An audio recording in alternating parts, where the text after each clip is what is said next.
Okay guys, so I have some bad news. Sparda has a few damage areas. There is an area right here. So when I stress it, you can see there's a bit of a crack here in the tail. And that was from a zebra mussel, I do believe. You gotta love those invasive species. And luckily, it does not go all the way through my tail through the power mesh. I sent some video footage to MerNation and they told me to go ahead and fix it myself. They said it should be an easy fix. So I'm going to show you today how to fix minor tears in your silicone mermaid tail. The first thing you will need for this tutorial is your silicone mermaid tail. Make sure it has gotten a good bath. You can check the card of this video. It should pop up, I think, on the right hand side. And I have a tutorial how to clean your silicone mermaid tail. If you don't know how to do that, make sure your tail is cleaned and dried. In addition to your mermaid tail, you will need some paper towels. You won't quite need a whole roll, but it doesn't hurt to have a ton on hand. You may also want a pool noodle. I'm going to stick mine inside of my tail just to open up the area a little bit to make it easier to work with. You are going to need 90% strength rubbing alcohol. You should wear a mask. I just went to go look and see if we had any in the garage. I meant to pick them up from the store today and it completely slipped my mind. So don't be like me, get a mask to wear. I'm gonna at least cover my face with my shirt. Luckily I'm outside, so everything should be okay. Another safety feature you will need are powder-free nitrile gloves. You will need SIL-POXY. This is the adhesive that will bind your tail together. You will need a mixing container of some sort. My tear is small, so I'll be using the top of this as my mixing surface. A silicone spatula may come in handy for smoothing out patches of the SIL-POXY on your tail. I don't think I'll need it since my scrape is pretty small, but we'll see. And last, you will need a wooden spatula, a wooden popsicle stick, maybe a toothpick depending on the amount of glue you need to apply your glue to your damaged tail area. The first step to fixing your silicone mermaid tail is to message your tail maker, of course, and see what they have to say about the damage your tail has received, and then go from there. But if you already did that, and they gave you the okay to follow the steps in this video, then keep watching. What I'm going to do now is I'm going to locate the damaged area of my tail. It's in the body area of my tail, and it is 13 scales deep. So right here. I find it very useful to count the scales when you're working in the body area of your tail, just because all the patterns and everything going on can sometimes be overwhelming and make it difficult to find the area you need when you need to fix it. So find your damaged area and kind of make a mental note of where it's at.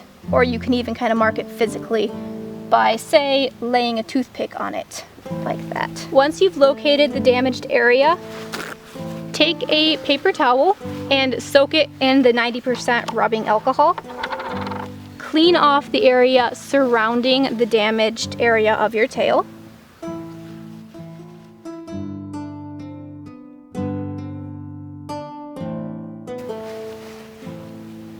Now gently pat that dry with the paper towel.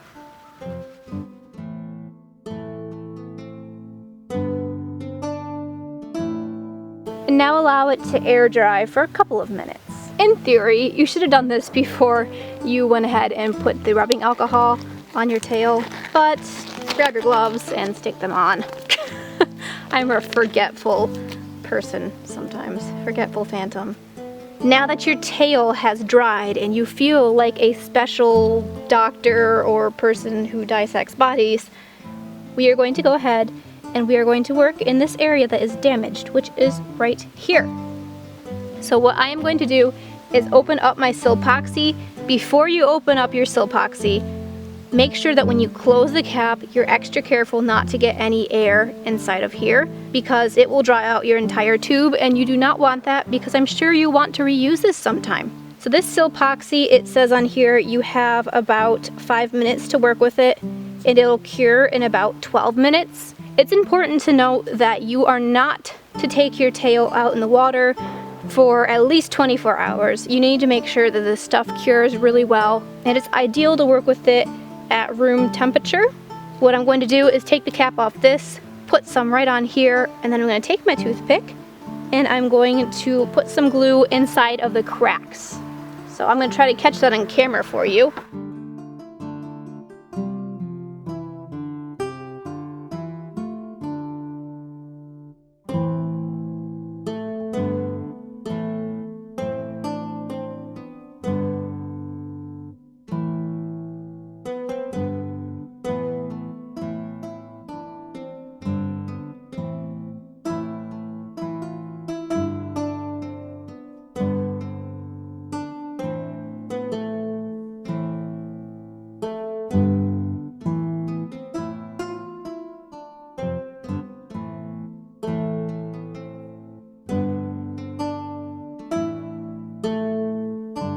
I just applied a bunch of this goop into the stressed cracks of my tail.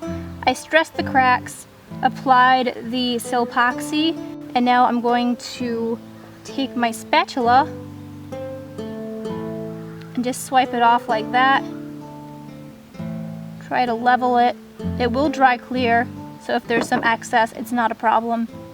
Use your glove to clean it off too. And we are going to let that dry. So that is how you fix a shallow crack in your silicone mermaid tail. Again, make sure you talk to your silicone mermaid tail maker before following any of these tips. And if you do have a tear that does go all the way through your power mesh, you can get some power mesh to stick on the back, and you can do a similar process, I'm sure. Don't quote me on that.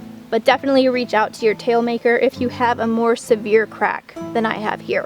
I'm gonna go because I have sweat dripping in spots sweat should not be dripping in. Next, I'll be showing you how to fix paint damage on your tail. Stay tuned.